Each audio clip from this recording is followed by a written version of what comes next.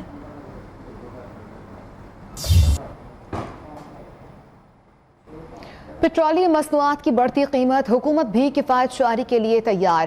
وفاقی کابینہ کے اراکین کے پیٹرول کوٹے پر 40 سے 50% کٹ لگانے کی تجویز سامنے آئی۔ ادھر وزیر اعلیٰ پنجاب حمزہ شہباز نے بجٹ میں عام آدمی کو حقیقی معنوں میں ریلیف دینے کے لیے جامع پلان طلب کر لیا۔ عطا تارڑ کہتے ہیں کہ عوام کا پیسہ عوام پر خرچ کرنے کے حامی ہیں، کوئی وزیر سرکاری پیٹرول نہیں لے گا۔